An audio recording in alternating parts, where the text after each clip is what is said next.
Hello, my name's John Marshall. I'm the chair of the Care Gastroenterology faculty, and it's my pleasure to welcome you to our third in a series of discussions around the topic of biosimilars. The Care Gastroenterology faculty identified biosimilars as an important clinical and reimbursement challenge in Canada, and we've already held two discussions on this topic. The first, an overview of what biosimilars are and what they mean to the Canadian treatment landscape. And the second focused on an important clinical trial in the area of biosimilars, which was the Northwich trial. And so our third discussion will be today. And I'm pleased to welcome two guests. The first is Dr. Brian Feagan, who's a professor of medicine at Western University here in London, Ontario. And the second is Karen Voin, who is the vice president of the Canadian Life and Health Insurance Association. So this installment of our care discussions will discuss more about the potential impact of biosimilars on the treatment landscape in Canada. We know that the chief advantage of the arrival of biosimilars is the cost advantage, in that we are able to achieve savings within the Canadian reimbursement system. But there may be a number of other topics that warrant discussion with our panelists. So I think as a starting point, we're going to pick up where we left off. A year ago, we were discussing the biosimilars which were available in Canada, and largely this is a single biosimilar of the molecule infliximab. And we discussed the Northwich trial as really being a pivotal set of clinical data from which to draw conclusions about the impact of switching, and in particular non-medical switching. So first I want to turn to Brian to ask what's happened since our last discussion a year ago about Northwich. What's happened in the Canadian treatment landscape? Or are these biosimilars being integrated into the treatment pathways in Canada? Well, John, it's a bit of a tough question in that we know what we see, and as a practitioner at a Canadian tertiary care hospital, I know what I see, and I don't know what's really going on in Saskatoon or Victoria.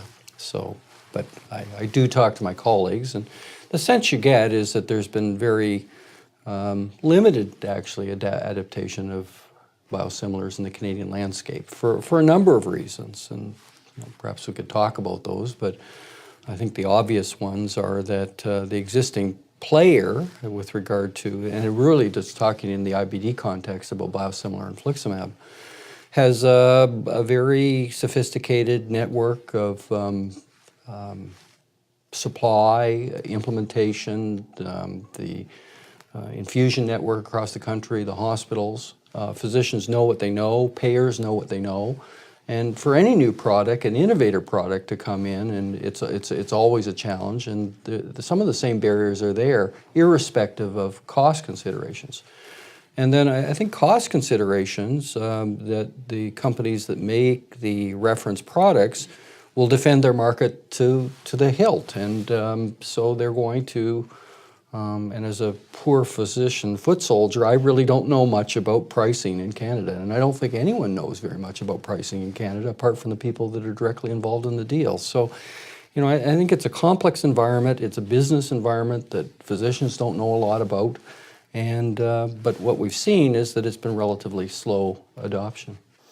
So Brian, you and I may work in teaching centers, but we certainly travel the country, and I think you in particular have spoken to many of our community colleagues across Canada. I'm just wondering if you're seeing any evolution in their attitude towards biosimilars in terms of their clinical practice. Well, from a clinician's perspective, whether you're in a teaching hospital or community hospital, the reality is that biosimilars have been vetted. And if we're talking about IBD and RA in this country, I mean, they've been vetted by Health Canada. They're approved. It's legal to prescribe them. So if a payer wants to substitute a prescription, and everyone's aware of that, then, I mean, we have many examples with generic drugs where that occurs. So I think that there's a sense of reality that as far as new starts go, that this is the environment. Price will dictate what is on formulary, and physicians have very little to do with this, as we've had little to do with generic PPI prescriptions. So I think that issue. I think where things become contentious is taking an established patient and due to price issues regarding contracts, essentially interchanging a given drug in a patient who has stable disease activity. And that's where I think we don't have a lot of data. The regulatory authorities have not weighed in and said that that's okay. In fact, in the United States, there's been very specific recommendations and prescription with regard to the trial designs that would need to be fulfilled before, in the U.S. environment, that the FDA would actually label the drug as truly interchangeable. So there's a big gap between where we are now with the drugs coming on the market, with them being widely prescribed due to commercial interactions, and then this whole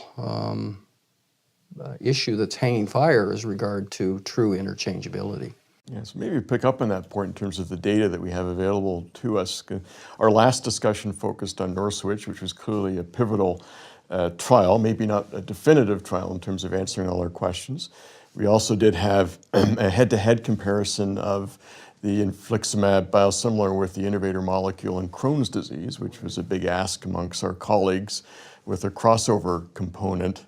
But really in the last year, Brian, what new data have come forward to address these questions? Yeah, well, I think to cut to the chase, there hasn't been a lot of really exciting data that's going to provide definitive answers.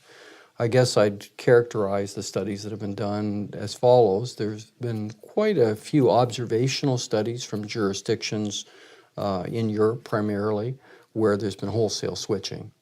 And these studies, they provide an experience with all its advantages in that it's occurring in the quotation marks real world of community practice, with all its inherent limitations, lack of controls, tendency towards bias.